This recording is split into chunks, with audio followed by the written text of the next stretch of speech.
Iron sights versus a red dot for new people. I put out a video a little while ago, very briefly, giving an opinion on it. And you guys came in with a lot of comments. Let's go through the comments. Let's talk about it. Just to reiterate my basic message before, I don't think you need to be super dogmatic about this. If you want to end up shooting a dot, I think it's fine to start with the dot. If you want to shoot irons for a while so you can afford a dot, go ahead and do that. If you want to shoot irons, go ahead and do that. I think it's fine to start with irons and then put a dot on the gun. That's cool. It works okay the other direction as well.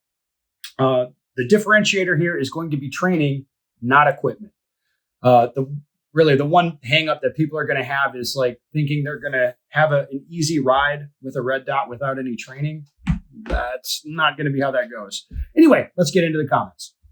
I started shooting only about a year and a half ago, started with irons until I could afford a dot and slide work. I've been shooting exclusively with dots since then until a month ago when I picked up another gun with only irons. I immediately shot better with that gun than I did with my first irons only gun because I applied the same grip and target focus fundamentals I had been using with my dot gun. Yeah, dude, shooting is shooting. It's like when I was shot irons, I shot irons for a long time. When I started shooting a red dot, I just applied the same fundamentals. It's not like it's not completely changing what you're doing. It's just the sighting system. All right, next one. I found that starting in a dot did two important things. It helped me understand and learn the concept of target focus a lot more easily. And because of this, it was much more intuitive to get my presentation super consistent. So switching back to irons, I already present very consistently and I'm conditioned to target focus with them. Yeah. I mean, think about the training issue here. Really, the core of this is the concept in your head. If you start shooting with irons and you just don't listen to that front sight focus bullshit and you're like, yeah, I'm going to focus on the target and let the sights be blurry and I'm going to shoot that way, you can train yourself that way from the jump. That's not going to be a problem. All right. Ben with his flowing locks endowed by the pistol gods. Vidal Sassoon has nothing on the segs. I agree, sir. I do. I mean, maybe it's getting to be time for a haircut, but it's gotten so long now. It's like, maybe I'll just let it get longer. I don't want to do a man bun though. All right. I started shooting in 2020 and immediately started with a red dot because I knew that's where I wanted to end up. Cool. Yeah. Okay. Shooting with the dot helped me learn the fundamentals so much faster since the dot provides so much more feedback as to what the gun is doing. Sure. Yeah.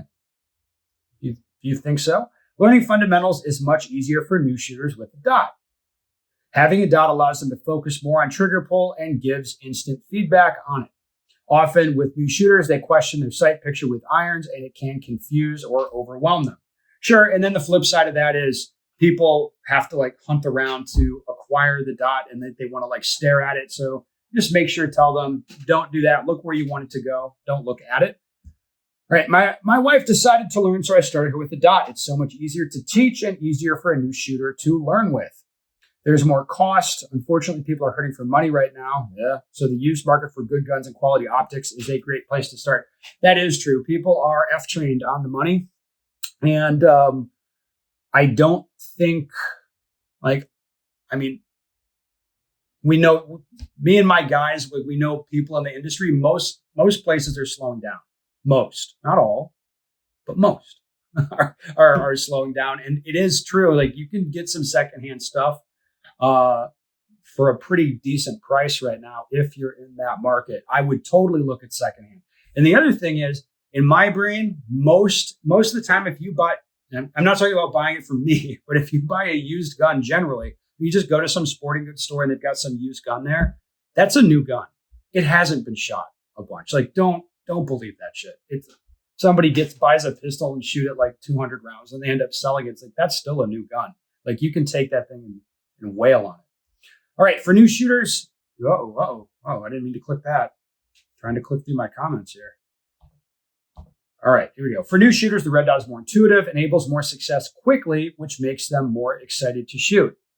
The concept of the red dot is intuitive. I think most young men or whatever, if you hand them a gun with iron sights, they're going to understand immediately how that's, line the thingies up, put the thingy there. They're going to get that.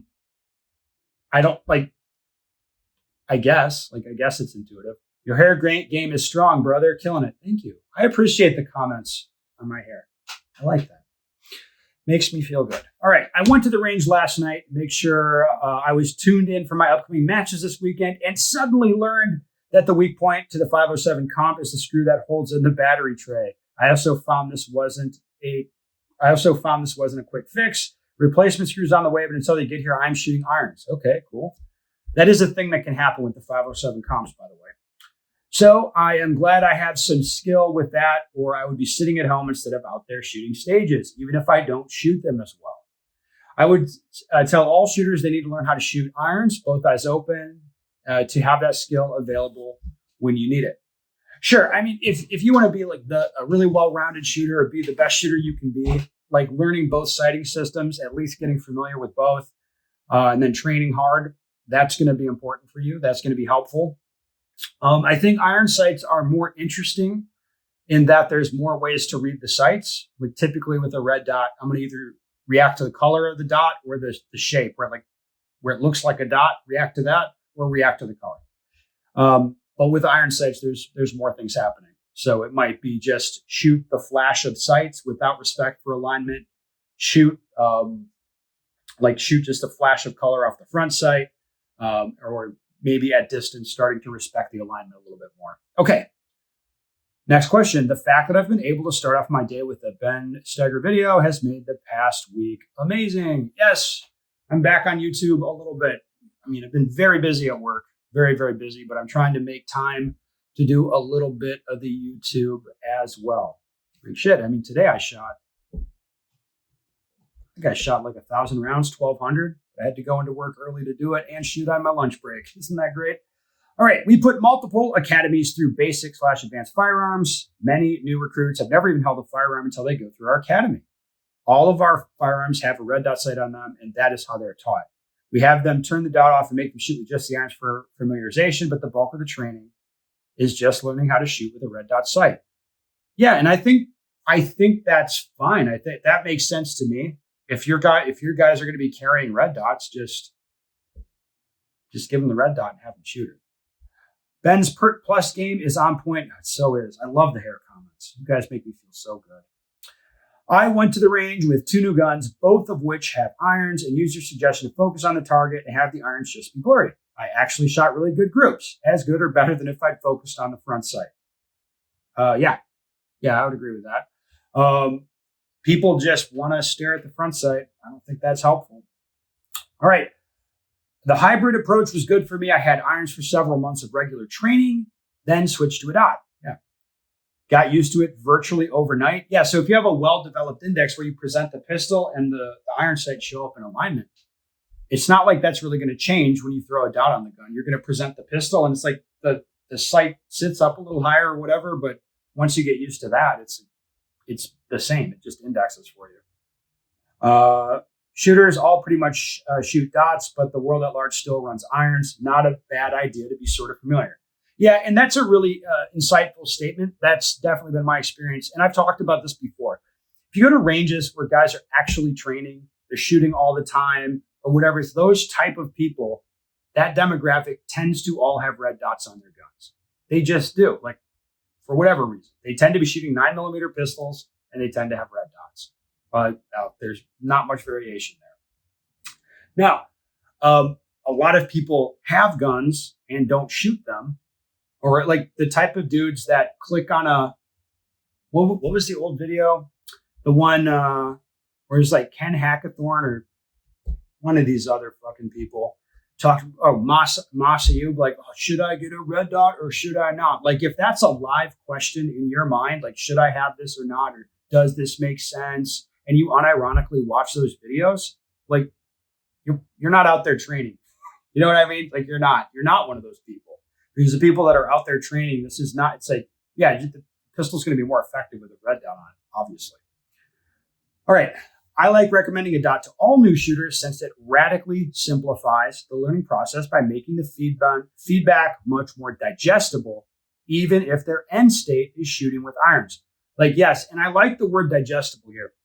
So people will say like, oh, there's more feedback off the dot than there is off irons. That's not really true. If you're watching the irons very carefully, or very aware of what's going on, you're going to see the gun do the same thing. You're going to see the same things happen. But if my iron sights are lined up and I tweak the trigger a little bit, move the gun sideways, I'll see just a little hint of the front sight doing that as it starts to lift up, and I'll be like, that thing's off to the left. With a red dot, it's like you'll see the dot slash over and lift up, and it's easier for people to digest it. The feedback is there in both cases, should you choose to pay attention. But it is more digestible with the red dots. That does make sense. Anyway, the vast majority of the time, the person training with a dot will gain more ground than the person using irons in the same amount of time. Yeah, the irons it's just a more complex system to use. The iron shooters all aspire to be like Rob Vogel. He's damn near a century gun with them irons and a Glock 35. Yeah, that's true. That's true. All right, my girlfriend is right-handed, but left eye dominant. So I started her out on red dots for about everything I have her shoot. It helps her a lot being able to shoot both eyes open and just put the dot on the target. I admit I'm also not the greatest teacher, and I don't really know where to start with right hand, left eye people. Where you start is instead of holding the gun like this, you hold it like this. That's where you start. That's what I would do. But it's going to mitigate the confusion a lot with a red dot, because one eye will be able to be aware, like perceive the dot, and the other eye can't actually see into the tube at the same time. All right, let's take one more fun one. All right. Dots, and more importantly, and not importantly, never mind. This guy, that guy can't write worth a shit. All right, here we go. Not that they are the apex of firearm instruction, but a lot of federal LE agencies are starting all trainees out on exclusively red dots. Recent trend, but they do shoot a lot compared to most and are probably getting pretty confident in the decision. Well, yeah, I mean, with those big institutions, like I follow a couple of people online. One of my favorites on Instagram is Rico the Red Shirt, because he's a trainer at I think at FLETC. And it's so funny to have him talk shit about federal law enforcement firearms training. But I'm not shocked that they're all starting on dots. Yeah, I mean, it does make sense. It's not crazy. People might think it's crazy. It's really not. Shit, I want to do one more. I think this is kind of applicable to someone who isn't training for combat. Okay, yeah. I want to be able to react to a situation, not count on a situation. I'm not expected to ever be in a scenario where I need to use my gun. I've got pepper spray, a taser, a light, and a knife. Not to mention even budget dots these days are indestructible. Okay. In violent altercation, you are more likely to be shot and killed when carrying a gun. Suicide is more common too. It's the job of the responsible person to be aware of these statistics and not attract the situation by preparing for it. Also, you get better at what you train. Sprinters don't do a bunch of marathons who prepare for a race. This is awesome. I have no idea what this guy is talking about, but that comment was more for him than for anyone else. Oh, I love the internet. All right, guys. I think it's an interesting discussion. I think you can see just from the comments, like where this thing's headed. Like I've been pretty consistent on this at this point. It's like, again, it's not even like that I like or don't like red dots. It's just as an observation that people out there training and shooting, they all have them. Like for me, as for my job, like I have to have one. I would look like a goofball not having one. Talking to you, Bob Vogel. Anyway, more questions, comments, you can put them down below.